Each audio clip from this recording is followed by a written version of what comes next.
그리스도의 복음에 합당한 공동체는 예수님이 보여주신 한 가지를 생각하며 살아야 한다라고 했습니다. 그리고 바로 그 말씀은 지난주 말씀에서 생각한 것처럼 예수께서 공동체적으로 생각하셨던 그 생각을 가지고 살아가야 한다라고 함께 나누었습니다. 로마의 복음이 지배하던 시기에 이를 거스려서 그리스도의 복음에 합당한 삶을 살다가는 것은 그렇게 쉬운 일은 아닙니다. 그러나 바로 이것이 우리가 추구해야 되는 그리스도인의 삶이라는 것입니다.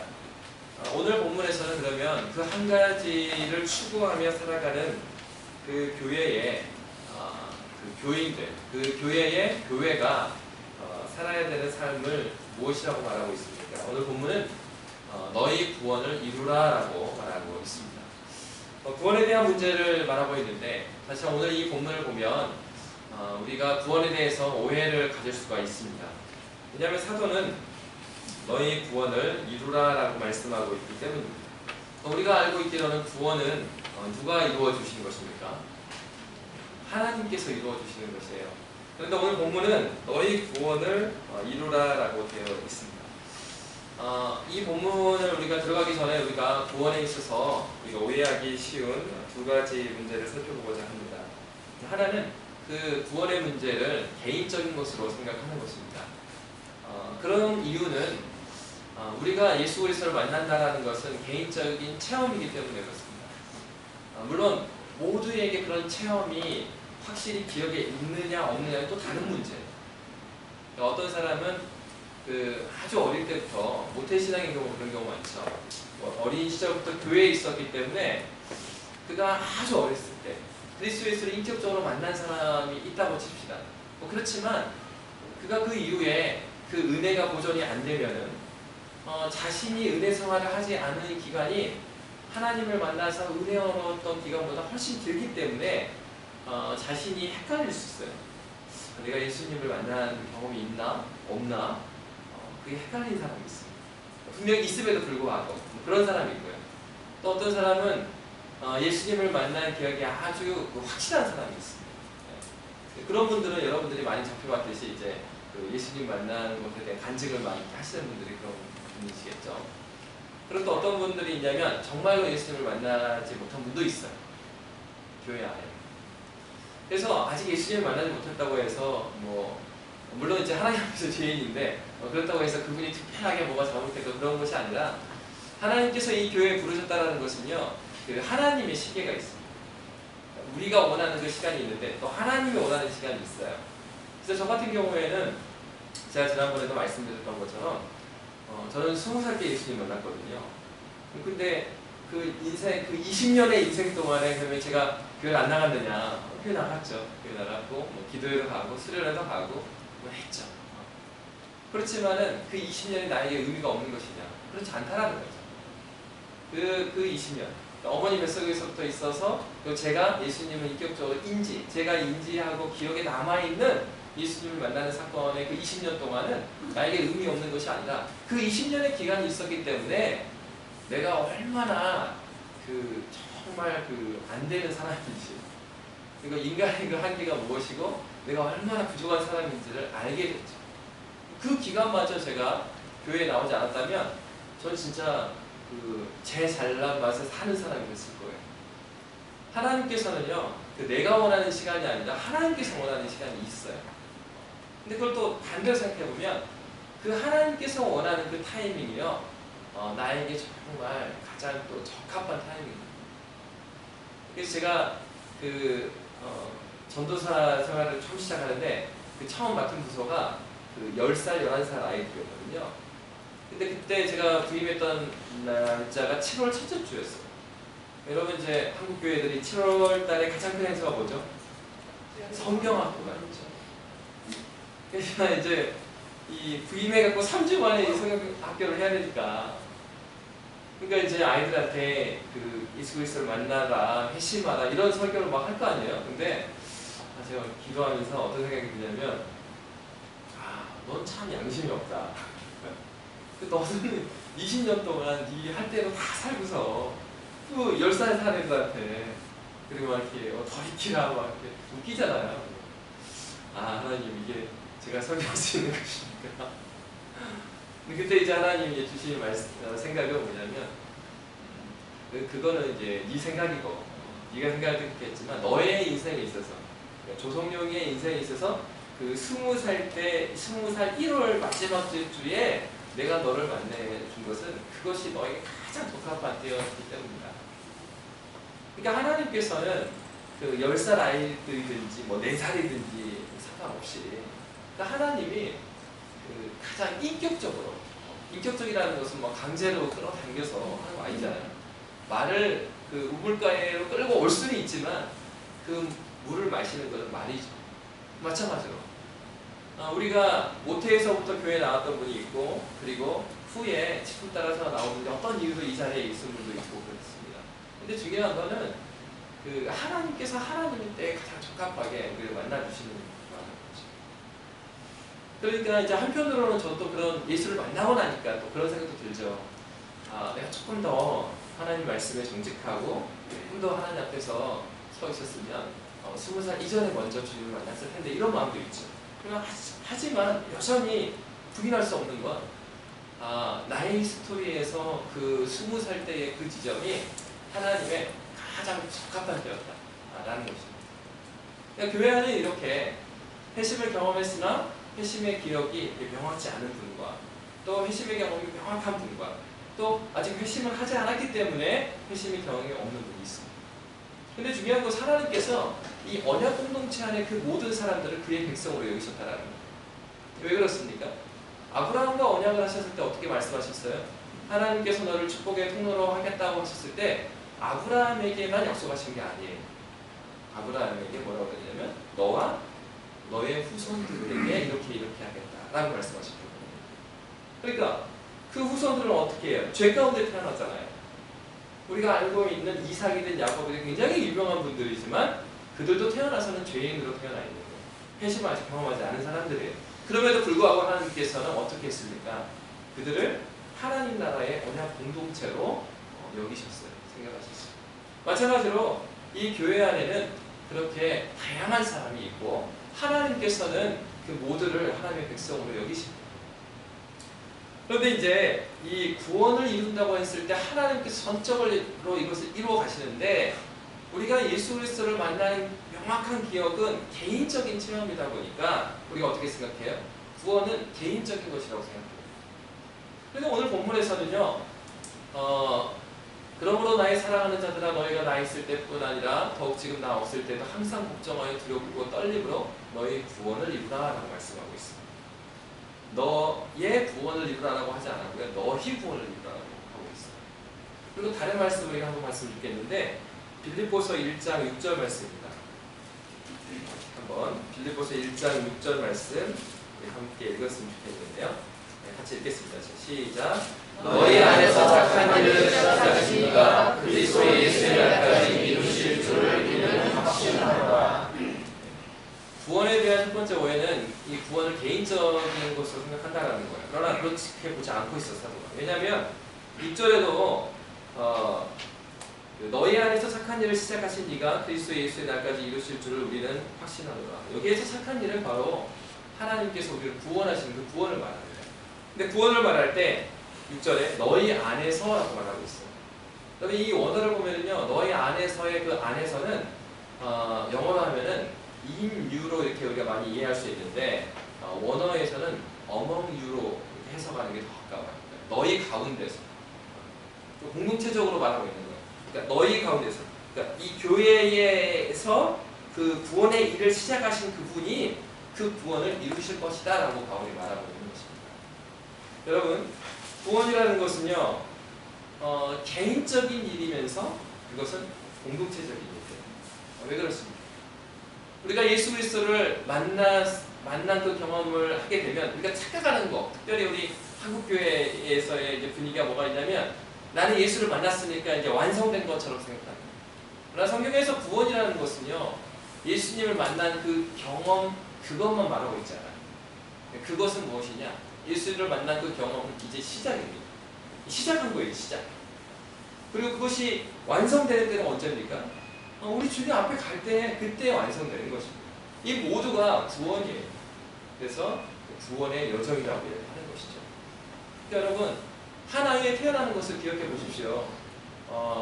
이제 우리 김원석 집사님 셋째가 태어났잖아요. 그러니까 이 아이가 자란다라는 것은 혼자서 알아서 자라는 게 아니에요. 사람이 되려면은 가장 기초 생활 공동체가 필요하잖아요. 그 첫 번째 공동체가 가정이잖아요. 양육자가 필요합니다. 우리가 너무 잘 알고 있잖아요. 늑대 소년. 사람으로 태어났지만 정글에서 자라다 보니까 이 사회화가 되어 있지 않은 거예요. 사람임에도 불구하고 사람처럼 사는 게 너무나 힘들죠. 그러니까 우리가 한 생명이, 육적인 생명도 태어나서 이 사람이 사람이 된다는 것은 그에게 공동체가 필요한 거죠. 그러니까 하물며 그러니까 우리 육적인 우리 생명도 그런데 영원한 우리의 생명은 마찬가지예요. 오히려 더하죠. 그러니까 우리가 우리의 구원을 이루어간다는 것은 첫째로는 정말 좋은 양육 공동체가 있어야 돼요. 좋은 가정, 좋은 부모 만나는 것도 큰 복이잖아요. 그러니까 마찬가지예요. 좋은 교회 공동체를 이루라 이런 말씀을 하고 있는 거예요. 왜요? 바로 그것이 그 한 아이가 건강한 아이로 자라는 가정과 같은 역할을 하기 때문에 그러니까 우리가 첫 번째로 구원에 대해서 오해하지 말아야 되는 것은 이 구원은 그 개인적인 것이 아니에요. 개인적인 경험이 있어야 그걸 부인하는 게 아니라 그럼에도 불구하고 구원을 개인적인 차원에서만 이해하면 안 된다. 어떤 면에서는? 그러니까 마치 이렇게 생각하는 거예요. 그렇게 개인적인 구원으로 생각하니까 어떻게 생각하냐면 내가 구원이라는 것은 신앙생활을 잘한다는 것은 예수를 믿고 구원이라는 어떤 그 로또 그렇죠? 내가 수고하지 않았는데 받는 그것을 얻으면 나는 다 이룬 것처럼 그래서 어떻게 해요? 그렇게 생각하니까 내가 예수를 만났다고 생각하면 그 다음부터는 생활을 자기 알아서 하는 거예요. 그러니까 어떤 일이 일어납니까? 교회에서의 생활과 사회에서의 생활의 차이들이 막 생겨나는 거예요. 그러니까 한국 교회가 어려워진 것들 중에 하나가 그것이잖아요. 안 믿는 사람이 볼 때도 야 너나 나나 그리고 세상에서 알고 있는 너하고 교회에서 알고 있는 네가 너무 다른 것에 대한 간극들이 있는 것이죠. 사도는 그 얘기를 하고 있는 거예요. 그러니까 구원이라는 것은 그런 것이 아닙니다. 우리가 예수 그리스도를 인격적으로 개인적으로 체험을 통해서 만나지만 그렇게 해서 태어나는 그 순간 우리는 교회라는 이 공동체 가운데서 한 지체로 그래서 교회에서 그 얘기 많이 하잖아요. 지체, 그러니까 몸이다. 그리스도를 머리로 하는 한 몸이다라고 말하는 것이 바로 그것입니다. 그러니까 이 구원을 사도는 너희 구원을 이루라라고 말하면서 공동체적으로 말하고 있습니다. 두 번째 그 오해는 마치 이 본문 너희 구원을 이루라라고 우리가 보게 되면 구원을 우리가 이루어가는 것처럼 이제 생각할 수 있다는 거죠. 그런데 이것을 분명하게 방금 읽었던 빌립보서 1장 6절의 말씀과 같이 우리의 구원은 전적으로 하나님께서 이루어 가시는 여정입니다.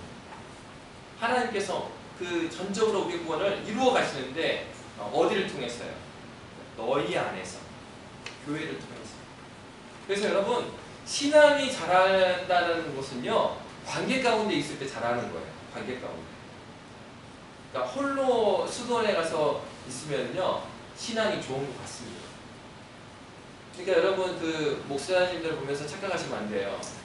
목사들이 이렇게 앞에서 설교하면요 이거는 저 목사님의 인생에서 가장 좋은 상태예요. 왜 그러냐면 여기서는 제가 제 얘기할 수는 없잖아요. 본문에서 말하는 하나님의 말씀을 설교하는 거니까. 그러니까 하나님 말씀 설교하니까 목사님이 강단에 서 있을 때는 정말 좋죠. 근데 언제 나타나느냐? 목사의 인격을 가장 잘 아는 사람이 누굴까요? 사모죠. 모두가 은혜 받는데 그 세상에서 가장 은혜 받기 어려운 사람은 누구예요? 목사 가족들이에요. 저희 아버지 목사님이잖아요. 어릴 때 은혜 받는 게 정말 어려운 일이에요. 그래서 이제 제가 또 막내지 않습니까? 막내 특권은 뭐예요? 막말을 하는 겁니다. 아버지가 막 이 교회 차 운전하고 막 그러면 가끔은 노란불에 이렇게 딱 지나갈 수 있잖아요. 뒤에서 앉아가지고 목사가 돼가지고 설교 뭐 그렇게 하면 뭐하나 지금 생각해보니까 내가 정말 참 이게 버르장머리가 없는 아들이었구나. 바로 그런 거죠. 그러니까 우리가 그 관계 가운데 없으면요. 그러니까 교회 생활을 하지 않고 이렇게 인터넷으로만 이제 예배 드리는 분들 있잖아요. 그러니까 물론 이제 그분들이 그게 바른 행동은 아니지만 좀 이해는 돼요. 왜냐하면 그 경험적으로 좀 어려운 일을 당해서 이제 관계가 너무 힘든 거예요. 사람들과 관계가 너무 힘들어서 교회 못 나가고 있는 거죠. 근데 신앙은 있으시니까 그 은혜 생활을 해야 되고 하니까 이제 뭐 인터넷으로 예배드리는 그런 분도 있어요. 근데 그렇게 했을 때 이제 막 그 인터넷 설명 막 들으면은 그때는 내가 은혜 받은 것 같고 막 변화된 것 같거든요. 근데 내가 진짜 은혜 받은 그 검증 그 시트가 이 관계라는 거예요. 그러니까 예배 가운데 많이 은혜를 받고 이제 교회에서 선기회 현장에 딱 가는 거예요. 그래서 선기회 여러분 어떻게 돼요? 선기회 현장에서 이제 부딪히는 일들이 생겨나는 것입니다. 부딪히는 일들이 생겨나면 그때 어떻게 돼요? 그렇게 안 봤는데 저분 굉장히 신앙 좋은 줄 알았는데 성격 있더라고. 막 이렇게 이제 여러분 그런 일들이 있죠. 근데 여러분 바로 그 교회가 우리에게 필요한 이유는 바로 그것 때문에 있습니다. 우리가 은혜 받았다고 하는데 죄라는 것은요, 그 죄는요 굉장히 뛰어난 지성을 가지고 있다라고 생각하시면 돼요. 그러니까 죄가 살아있는 존재는 아니지만 죄 자체가 우리한테 침투할 때 우리가 느끼지 못하도록 오거든요. 그래서 어떤 목사님이 이렇게 표현하셨어요. 군대 가면은 그 참호 있잖아요. 초소와 초소 사이에 그 참호 이렇게 사람들이 밑에서 총을 쏴도 맞지 않게 지나갈 수 있는 길들이 있잖아요. 그러면은 거기에 이게 전쟁이 나면은 전쟁 영화에서 다 보이잖아요. 그 골목길로 고개를 숙이고 막 돌아다니면 밑에서 보면 안 보여요. 무슨 얘기냐면 죄가 우리를 속일 때 그렇게 속이는 거예요. 어떻게? 여러분들 중에 내가 생각하는 방식이 문제가 있다라고 생각하는 사람은 거의 없죠. 내 인생에서 가끔 있을 때는 있지만 거의 없고, 또 내가 느끼는 것이 그렇게 이상하게 틀렸다라고 생각하는 사람 많지 않아요. 그러니까 나의 성격, 나의 성향. 근데 죄는요, 나의 성격과 나의 성향을 따라서 이렇게 참호를 통해서 막 와요. 그러면서 나를 설득하죠. 봐봐, 너 사회에서, 네가 회사에서 일할 때도 굉장히 넌 합리적인 사람이잖아. 네가 지금 생각하는 게 굉장히 맞는 거야. 그럼 내가 설득이 당해요. 그러면서 그렇지, 나라도 말하지 않으면, 교회에 다 젠틀해갖고 아무도 말하지 않으니까 나라도 말을 해야 된다. 그래서 가서 우리 집사님한테 가서 딱 이제 한마디 해주죠. 내가 뭐라고 하는 게 아니라, 뭐라고 하는 거 그게 사실은 상처받지 말라고, 뭐라고 하는 게 아니라 그거는 이거랍니다. 그러면 이제 이분 이렇게 듣고 있으면 되는데, 이게 들어보니까 나는 이제 선한 의도로 했는데 나를 오해하시는 것 같아요. 그래서 이제 답변을 합니다. 난 사실은 그게 아니고 막 하다가 이게 어떻게 돼요? 막 싸움이 돼요. 우리가 근데 이제 그게 그 성경을 잘 보시면요, 신약성경을 잘 보시면은 초대교회 때도 그랬어요. 그건 이제 교회가 이상한 곳이기 때문이 아니라 죄는 인간 안에 들어와 있는 이 죄라는 것의 특성입니다. 죄가 얼마만큼 뿌리 깊게 우리한테 들어와 있으면은 우리가 인식하지 못하는 순간에도 그 죄의 역할을 하고 있는 거예요. 근데 그게 언제 드러나요? 공동체 안에 있을 때, 서로 관계 가운데 있을 때 드러나는 거예요. 그러니까 여러분, 그러한 부딪힘이 있을 때는 그 부딪힘이 순간은 좀 괴롭습니다. 아무리 목사지만은 잘한다고 해야 기분 좋지, 못한다고 하면 기분 좋겠어요? 조선영 목사 설교가 좀 그래. 처음에는 좀 이랬는데 들어보니까 똑같아. 이제 이렇게 되고. 여러분, 근데 그 유명하신 게 돌아가신 그 CCC 이렇게 창립하셨던 우리 김중근 목사님 그런 말씀하셨어요. 그 원 스피커에는, 한 명의 설교자에는 원 메시지밖에 없대요. 다양한 말씀이 있는 게 아니라 그 한 설교자에는 하나의 말씀밖에 없대요. 어찌됐건. 그러니까 그렇게 이 관계 가운데 있다 보면은 그게 그 습관, 문제가 일어났던 그 기간에 보면요, 이거 괴로움이고 고통이죠. 어려운 문제죠. 근데 조금 더 우리가 이 구원의 관점에서 하나님의 관점으로 보면요, 그것이 우리에게 복이 됩니다. 왜냐하면 우리 나이에 우리가 좀 인생을 좀 많이 살았잖아요. 대부분은 저보다 더 많이 사셨고, 이 정도 나이에 사실은 우리의 잘못들을 스스로 알기가 쉽지 않거든요. 이거. 뭔가 부딪힘이 있을 때 나한테 뭐 문제가 있는데 이런 생각을 하게 된다라는 거죠. 하나님께서 우리를 부르신 이유가 무엇입니까? 빌립보서 서문에서 제가 말씀드린 것처럼 참 사람이 되게 하기 위함이시잖아요. 그리스도 예수를 닮은 참 사람이 되게 하시는 것이에요. 그런데 우리의 잘못된 부분들은 자연스럽게 알아지는 게 아니라는 거죠. 하나님 말씀을 통해서 깨닫게 되기도 하지만 우리 관계 가운데서 구체적으로 알아가게 된다는 것입니다. 그러니까 바로 이런 차원에서 사도가 우리에게 가르쳐 주는 거예요. 너희의 구원을 이루라, 이 말은 너희 가운데서 교회를 통하여서 너희의 구원을 하나님께서 이루어 가시는데 너희 안에서 이루어 가신다. 이 교회를 통하여서 이루어 가신다는 거죠. 그러니까 여러분 가운데 혹시라도 어려움이 생겨나면 그런 면에서 먼저 우리가 바라야 될 것은 하나님을 바라봐야 된다라는 거예요. 사실 어려움이 생기면요, 그 사람 생각하기 싫어요. 그죠? 생각하면은 막 분노가 치밀고 게이지가 막 올라가고 막 그러니까. 근데 하나님 측면에서 보면 하나님께서 나를 정말 사랑하십니다. 여러분 혹시 오늘 그 교회 오면서 혹시 부부의 어려움이 있었습니까? 그러면 하나님께서 특별히 사랑하시는 거예요. 나의 어떤 어려움과 나의 부족함을 까먹기 전에, 예배 전에 알려주시는 거예요. 예. 주중에 일어나면 또 잊어먹어요. 근데 하나님께서 나의 어떠함들을 바로 보게 하셔서 말씀으로 바로 딱 보게 이렇게 해주십니다. 그런 면에서 하나님께서 우리의 구원을 어떻게 이루고 가신가를 생각해보면 우리의 구원이라는 것은 개인적인 면이 있으면서도 이것은 하나님께서 이것을 이루어 가시는데 이 교회 공동체를 통하여서 이루어 가신다는 거죠. 그러니까 여러분 역으로 우리가 적용해 보면 어떠한 적용을 할 수 있겠습니까? 그러니까 여러분 교회 안에 이렇게 교회 생활을 해 나가면서요, 너무 이렇게 손님처럼 이렇게 다니지 마십시오. 예. 그렇게 해서는 신앙이 자라기 어려워요. 그래서 그렇다고 해서 이렇게 막 와서 여기 들이받고 다니라는 말이 아니라, 예. 같이 교회 생활을 해 나가다 보면 나의 부족함들도 발견하게 되고, 그러면서 하나님의 말씀으로 은혜로 이제 세워가는 그런 경우가 되는 것입니다. 그러면 사도가 이렇게 우리가 너희 구원을 이루라라고 말씀하셨는데, 그러면 이게 하나님께서 이루시는 이 구원을 하나님께서 하시는 일이 있고 또 우리가 해야 되는 일이 있을 거 아닙니까?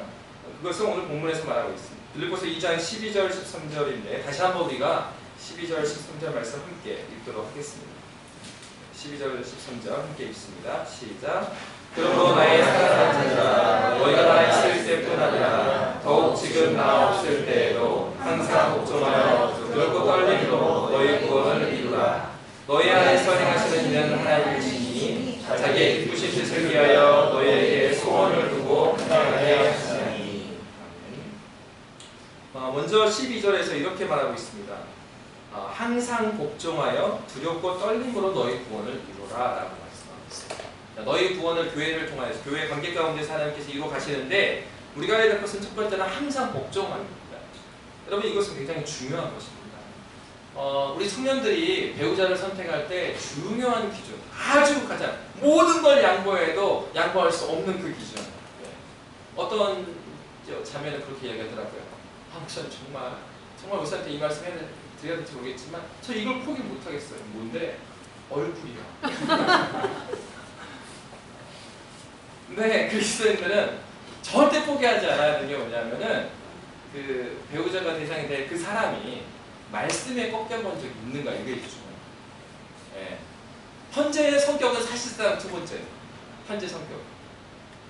왜냐하면은 하나님 말씀에 꺾여본 적이 있는 사람은요, 이게 얘기는 무슨 얘기냐면 자기의 성향하고 자기 생각으로는요 A라는 선택을 하는 게 좋은 거예요. 근데 하나님께서 말씀을 허락해 주시는데 그게 아니라는 마음을 주시니까 자기의 좋은 거, 호불호잖아요. 자기의 호불호를 말씀에 꺾어본 적이 있는 사람은 지금 좀 성격이 좀 그래도 성격이 좋아질 가능성이 훨씬 많아요. 근데 이제 자연적으로 그냥 원래 좋은 사람 있죠. 원래 좋았던 사람. 그 사람은 그대로 살 가능성이 많습니다. 중요한 것은 하나님 말씀에 꺾여 본 적이 있느냐죠. 이 얘기예요. 항상 복종함으로라는 얘기는 이것은 뭐 이렇게 바울한테 복종하는 그런 말씀이 아니라 하나님 말씀에 항상 복종하는 게 중요합니다. 왜요?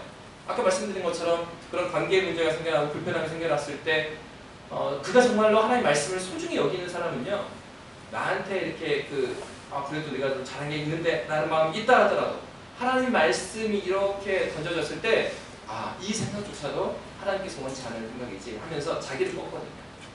거기서 어떤 일이 일어납니까? 자기 깨어짐이 거기서 일어나는 거예요. 자기 깨어짐이 옵니까? 빗나간 자기 사랑. 지체를 사랑한다고 하는데 알고 보니까 지체를 사랑하는 게 아니고 그 섬김이 나를 사랑하는 거였던 거예요. 그러니까 내가 이 교회에서 인정받기 위해서 열심히 했던 거야. 나 예수를 위해서 한 줄 알았는데 보니까 결국은 이 예수를 위해서 했다는 많은 것들이 나를 위해서 한 거였어요. 언제요? 그런 문제 있을 때 하나님 말씀에 항상 복종하였을 때 내 자신을 보게 되고 내 안에 남아있는 죄를 죽이는 일들이 그 일에 일어나는 거죠. 그 순간에. 바로 이거. 항상 복종하는 것. 그것이 이제 신자가 첫 번째로 해야 될 것이고, 두 번째로 말하고 있는 것은 두렵고 떨림으로 너희 구원을 이루라라고 말하고 있습니다. 그러니까 두렵고 떨림으로라는 말씀을 우리가 잘 기억해야 합니다. 특별히 이제 그 한국교회에 만연해 있는, 마치 구원이 한 번 예수 만나면 끝나는 것처럼 생각하는 그 잘못된 구원관을 가지고 있는 많은 신자가 기억해야 될 말이 이 말씀입니다. 두렵고 떨림으로. 우리는요, 지어져 가는 존재지 완성된 존재가 아니라는 거예요. 그러니까 지금 저를 가르치셨던 교수님이 이런 말씀하신 적이 있어요. 목사는 어쩔 수 없는 이중 인격자다. 어떤 측면에서 말씀하신 거냐면 설교는 그 텍스트, 그 성경을 설교해야 되잖아요. 자기가 그렇게 살지 않아도 그 성경대로 전해야 되는 거예요. 그러니까 성경대로 살지 않은 그런 핑계를 댄다는 측면이 아니라 목사가 아무리 살아도 그 성경에서 말하고 있는 진리대로 100% 사는 사람이 어디 있겠습니까? 불가능하죠. 그러니까 때로는 저희 아버지도 보니까 가장 힘드셨을 때가 언제입니까? 그러니까 그 얘기를 하시더라고요. 많은 경우가 있는데 많은 그 경우 중에 하나가 뭐냐면 주일 아침이나 새벽 또는 그 주일 전날 어머니하고 싸운 날, 그 마음을 가지고 단에 올라가서 경건한 하여튼 제 소리를 해야 되는 거죠. 그런데 또 그런 날은 기가 막히게 막 본문이 막 서로 사랑하라 막 이런 거라는 거예요. 그러면 이제 저 직접 많이 들었어요. 아버지가 강단에서 설교를 하고 본문 다 읽었어요. 그래서 설교 딱 시작하는데 제가 설교를 하기 전에 말씀드리고 설교를 해야 될 것 같아요. 그러면서 뭐 집안 얘기를 하시고 싸운 얘기를 하시고 그 얘기를 정확하게 하신 게 아니라 제가 하나님 앞에서 양심상 이건 말씀드리고 해야 될 것 같다. 아직 여기 아내가 앉아있지만 내가 용서를 구하지 못했고 근데 지금 이제 설교를 해야 될 것 같다. 그 설교를 하시는 거예요. 무슨 얘기를 하다가 두렵고 떨림으로. 그러니까 하나님께서 우리에게 주신 이 구원은 우리가 지어져가는 존재고 완성되어져가는 존재라는 거죠. 그러니까 우리는 긴장해야 돼요. 두렵고 떨리는 마음으로 우리 구원을 봐야 된다고요. 내가 완성되어 있는 존재가 아니라는 거예요. 그러니까 아무리 목사든지 장로든지 권사라고 하더라도 우리 중에 완전한 사람이 어디 있습니까? 없어요. 그러니까 혹시라도 우리 이제 교회에 처음 나오고 그러신 분들 이렇게 기대감을 가지고 나왔는데 이렇게 좋은 분들이 있고 좋은 메시지가 있다고 말하는데 오늘 들은 말씀이 별거 없다더라. 사람은 별거 없어. 근데 하나님의 말씀은 별거 있죠. 하나님의 말씀은 우리를 변화시키시니까 바로 그런 것입니다. 바로 그런 차원에서 두렵고 떨림으로 너희 구원을 이루라는 거예요. 첫 번째로는 왜 그렇습니까? 마지막 때가 분명히 오기 때문에 그래요. 하나님께서 마지막 때에 이 빌립보서 2장 10절 11절의 말씀에 보면 하늘과 땅 위와 땅 안에 있는 모든 것들이 예수의 이름 앞에 무릎을 꿇고 예수 그리스도가 주님이라고 고백할 때가 온다고 했어요. 그러니까 무슨 얘기입니까? 이 모든 피조 세계가 무릎 꿇을 때가 온다니까요. 예수 앞에.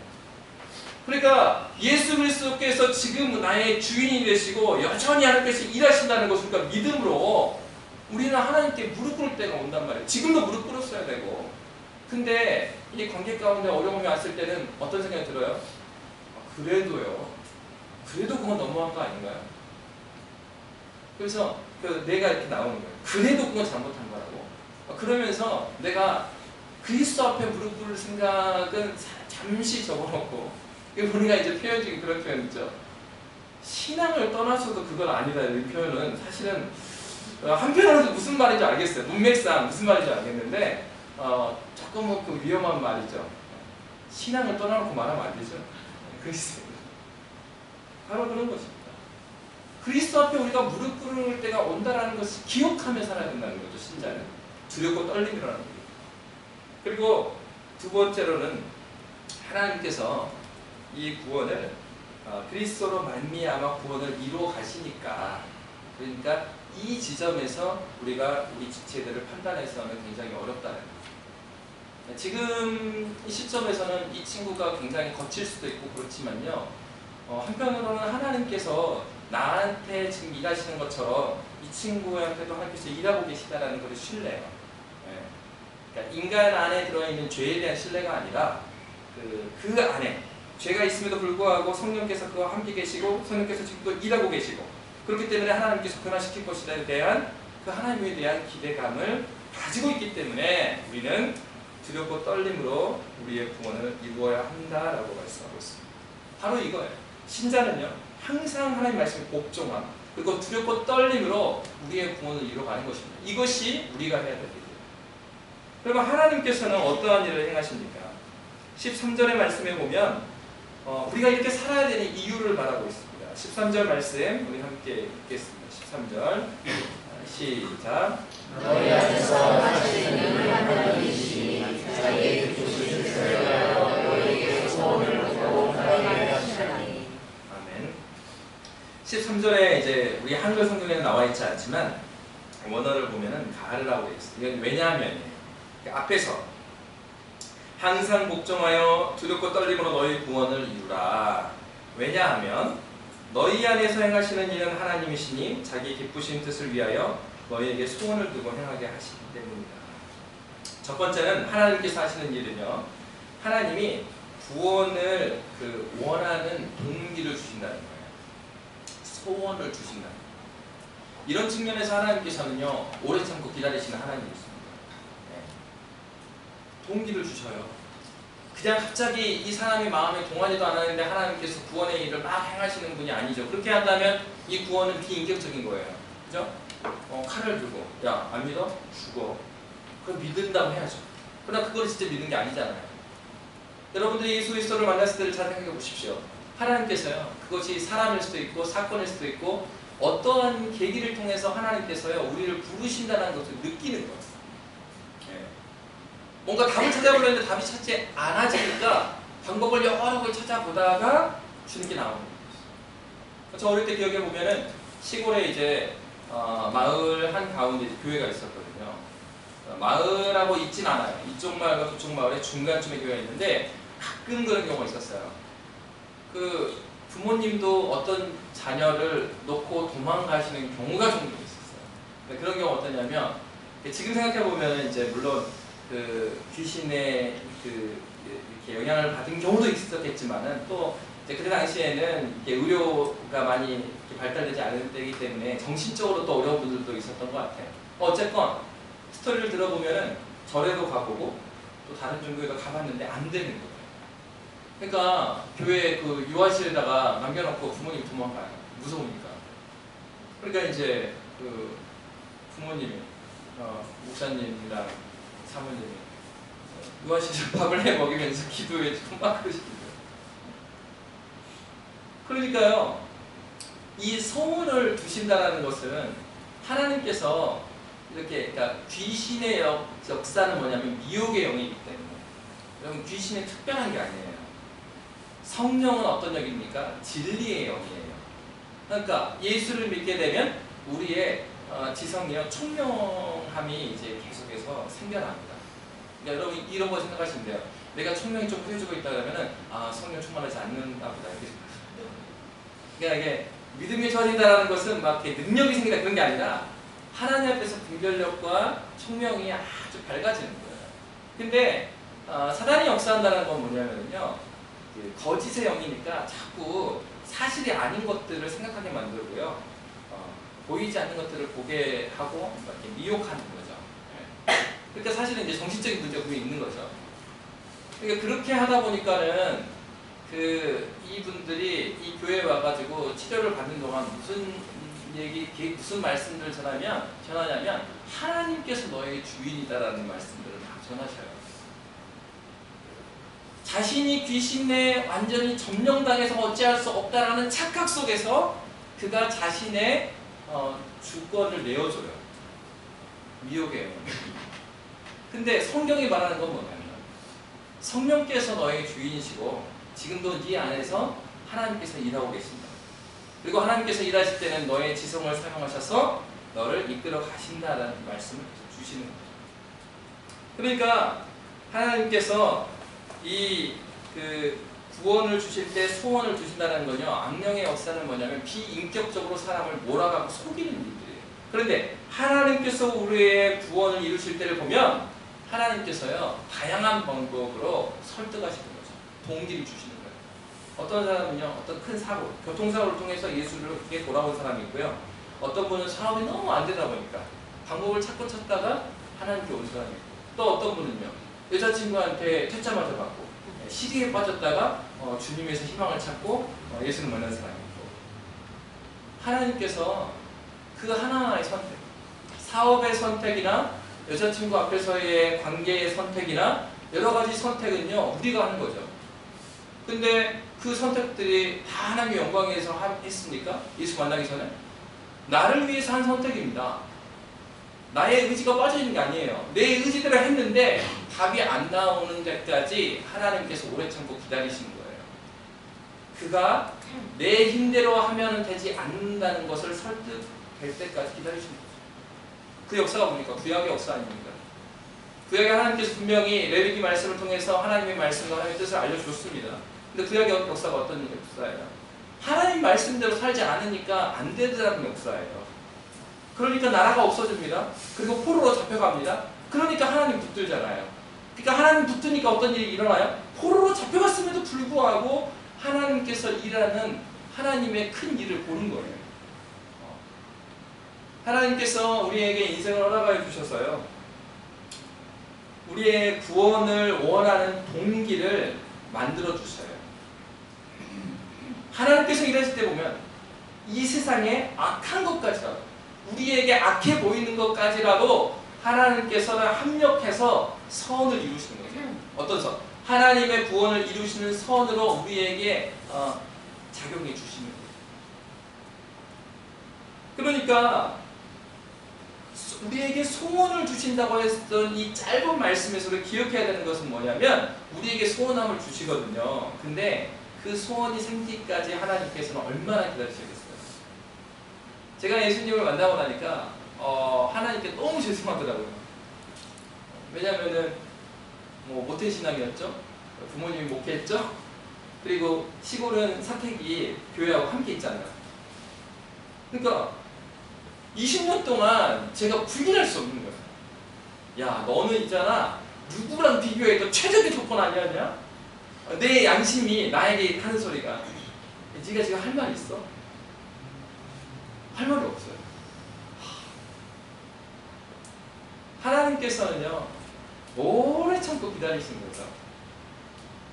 하나님께서 하나님의 때에 그를 부리신다는 것은 하나님의 시간이 있는데, 그것은 돌이켜보면 하나님의 시간이라기보다는 나의 삐뚤어진 성격과 나의 나쁜 마음들이 하나님밖에 없다라고 설득당하는데 나에게 필요했던 시간인 거예요. 하나님한테 20년이 필요했던 게 아니고 나에게 20년이 필요했던 거예요. 왜? 나 때문에 내 성적과 내 이교 상황에서 10살쯤에서 깨달을 만한 애가 아닌 거예요. 제가 아주 센 놈이죠. 그러니까 일반 평신도 과정에서는 돌아올 수 없는 아주 거친 아이인 거예요. 하나님께서 하나님의 시간에 우리를 만나주신다는 것은 역으로 생각해보면 하나님께서는 이런 오래 참고 기다림 가운데 소원을 주셔갖고 그가 자발적으로 주님께 돌아오기를 기다리셨다. 그것을 위해서 하나님께서 내가 기억지도 못한 유치원대 선생님, 그리고 여성여학교 때 잠깐 성경학교만 하고 가셨던 전도사님, 기억도 안 나요. 기억에 남는 거는 그냥 서울말 쓰셨다. 얼굴이 우리 선생님들과 다르게 하였다. 그것밖에. 그렇지만 그 수많은 전도자들을 나를 위해서 보내주신 거죠. 그리고 하나님께서 그러한 가정과 그러한 교회를 허락하여 주셔서 나에게 소원을 갖게 하십니다. 나의 방법에 절망하게 만들고 하나님을 구하게 합니다. 하나님께서 또 어떤 일을 하십니까? 두 번째 말씀은 행하게 하시다니에요. 13절의 말씀에 보면 너에게 소원을 두고 행하게 하십니다. 하나님께서요 소원을 주셨어요. 근데 중요한 거는 소원이 있다고 해서 다 행해지는 건 아니잖아요. 어떤 일을 한다는 것은요 그 할 수 있는 능력이 있어야 됩니다. 그리고 할 수 있는 의지가 있어야 돼요. 능력이 있다 하더라도 의지가 없으면 그 일을 하지 않죠. 근데 하나님께서는요 할 수 있는 능력을 주셔요. 하나님께서는 공짜가 없이 사람을 쓰지 않으십니다. 그러니까 하나님께서요 어떤 구간을 지나가게 하시면 하나님께서 이 구간 동안에 이 사람을 훈련시키셔서 그것을 통해서 그 다음 구간에 하나님께서 그걸 쓰시거든요. 성경에 나와 있는 아브라함의 요즘에 이제 그 매일 성경에 아브라함 쭉 나오고 이제 창세기 말씀부터 넘어가고 이삭이 넘어가고 있잖아요. 그 말씀에서 보면은 주님의 사람들 하나님께서 처음부터 완성된 사람 부르시지 않았어요. 만들어서 하나님께서 만드셔가지고 그 시간이 그러니까 낭비의 시간이 아니라 만드셔서 그 다음 텀에 그 부분을 하나님께서 쓰십니다. 우리 하나님께서는 우리를 능력이 없는 사람은 하나님께서 오래 참고 기다리신 가운데 그에게 소원을 주시고 그가 주님을 만났을 때 그 이후의 과정 가운데 그 능력을 세워가도록 하나님께서 훈련시키십니다. 그리고 행할 수 있는 자원하는 의지의 마음을 주시는 거죠. 바로 하나님께서 이러한 에너지를 공급하는 그 자원이 되시는 거예요. 그렇게 하실 필요가 없음에도 불구하고 하나님께서 우리를 너무나 사랑하시기에 그렇게 하시는 것입니다. 여러분 그래서 지난번에 보니까 교제하는 이 선교사님이 있는데 그 선교사님이 이제 또 홍콩에 잠깐 오셨어요. 그래서 오셨는데 가족이 오셨단 말이에요. 근데 이제 자녀들이 중학생입니다. 근데 오셔가지고 저랑 교제를 하는 거예요. 근데 이제 제가 마음에 막 미안한 거예요. 그러니까 이 중학생 친구들이 선교사님 휴가로 오셨는데 저랑 이렇게 계속 시간 보내도 됩니까? 그래서 이제 선교사님 하시는 얘기가 아니라고. 지금 쟤네들 지금 가장 좋다고. 왜 그렇습니까? 그러니까 지금 이 카페에서 데이터를 무한으로 주지 않냐고. 얘들한테는 이게 휴가니까 걱정하지 않아요. 아이들한테 있어서 이 데이터 무한 얼마나 놀라운 것입니까? 홍콩에 와보니까 데이터 무한이라는 것은 굉장히 극히 한정된 공간이에요. 한국에서는 마음껏 쓰다가 홍콩에서 첫 달 잘못 생각해가지고 그러다가 이제 요금을 폭탄을 맞고 나서 정신을 차렸습니다. 이러면 안 되는 것이구나. 그러니까 무슨 얘기예요? 우리가 우리의 능력으로 무엇을 한다는 것은 한계가 있어요. 근데 하나님께서는 어떤 하나님이십니까? 5G 데이터 무한이에요. 그 하나님께서 우리와 함께 하시고 하나님께서 힘을 주시면 이 구원을 이뤄가는 일들이요 고통의 기간들이 아니라 하나님과 함께 동역하는 그 기쁨을 누리는 기간이 되는 것입니다. 여러분 사실 저 상황이 참 안 좋죠 사실. 근데 제가 말씀을 준비하면서 많이 회개를 해요. 왜냐면은 저도 그럴 거 아닙니까? 첫 설교하고 왔을 때가 분명히 제가 한국에 오기 전에는 시위는 괜찮습니까? 했더니만 시위는 선교사님도 그렇고 많은 분들이 시위는 저 홍콩 섬에서나 있는 거지 심사추에는 그런 일 없습니다. 제가 오는 날부터 여기서 다니고 화염병에 돌아다니고 그래서 이제 이게 이렇게 했는데 홍콩에 딱 오니까 이제 끝날 쯤 되니까 또 코로나가 터지고 그리고 또 이제 제가 가족들 이제 다 데려오려고 딱 하니까 또 홍콩이 위험한 곳이었는데 이제 한국이 이제 또 뭐 난리가 나가지고 그러니까 이제 보면서 하나님 그러니까 상황을 보면서 이제 제가 그런 거예요. 하나님 모일 수도 없고 제가 무언가 우리 지체를 위해서 하고 싶은데 하나님 무엇을 해야 됩니까? 근데 말씀을 준비하면서 하나님께서 보게 해주시는 거는 하나님께서 이루어 가신다라는 거예요. 너는 이렇게 상황에 막 끌려다니는 게 아니라 너 진짜 나를 믿고 있냐? 너를 여기까지 그 목회자로 훈련시켜서 이곳까지 오는 과정 가운데서도 네가 물어봤지 않냐? 그리고 내가 너에게 응답을 했고 네가 이곳에 왔는데 그럼 하나님이 하실 일을 네가 기대하고 있냐 여전히? 그 안에서 제가 믿음이 없군요.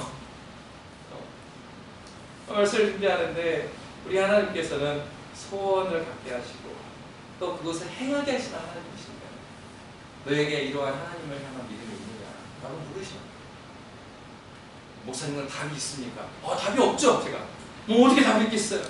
그런데 답이 하나가 있다면 그것은 다른 게 아니라 나를 여기 보내시는 분이 우리 하나님이시고 우리 하나님께서는 말씀으로 약속해 주신데 여전히 이 말씀 가운데서 하나님께서요 일하시는 하나님이시다. 소원을 두게 하시는 하나님이시다. 그리고 행하게 하시는 하나님이시다는 걸 말씀해 주시는 거예요. 여러분 매일성경 묵상하면서 그런 말씀 들지 않으셨어요? 우리가 믿음이 연약해질 때마다 하나님께서 나타나셔서 동일한 말씀하셔요. 아브라함한테도 반복해서 동일한 말씀을 하시고 이삭에게도 나타나서 동일한 말씀을 하시고요. 근데 희한한 거는 사람들은 동일한 말씀을 하시는데 동일하게 안 믿어요. 근데 우리 하나님은 또 나타나셔서 동일하게 말씀하셔요. 여러분 하나님께서 주고 계시는 하나님이 아니십니다. 이론적으로만 우리가 믿는 것이 아니라 어떤 상황 가운데서도 일하시고 그들의 자녀를 사랑하시는 하나님, 그리고 우리를 붙드시는 하나님, 그 하나님을 의지하십시다. 어떤 장로님이 그 말씀을 하시더라고요.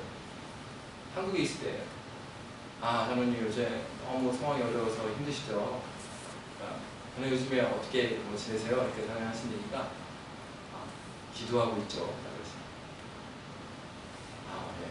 저는 이제 기대했던 것이 어떻게 하고 계세요? 그러면 이럴 때는 회사 이렇게 해야 되고 저렇게 이런 말씀 하실 줄 알았는데 기도하시고 기도하세요.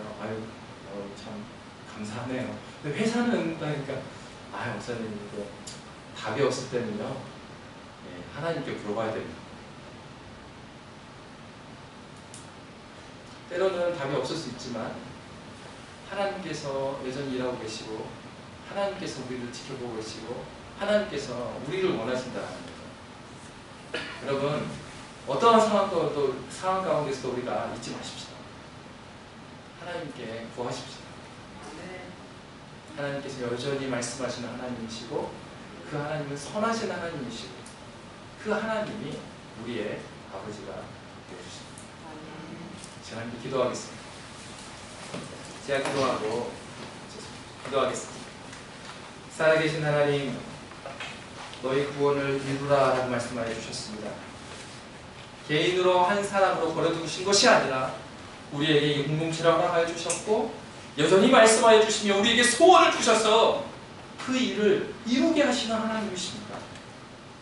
하나님, 우리 함께 모여있는 우리 지체들과 그리고 우리가 남겨둔 우리 일터들과 그리고 한국에 들어가 있는 우리 가족들과 또 여러 가지 이유 때문에 나오지 못하는 모든 지체들 가운데 주님께서 유일한 위로가 되어 주시옵소서. 그래서 하나님, 여전히 주님은 우리의 주님이시고 일하시는 하나님이심을 고백하는 믿음의 공동체 되게 하여 주시옵소서. 주님께서 선하게 인도하시느라 감사하며 살아계신 예수님 이름으로 기도합니다. 찬송가 210장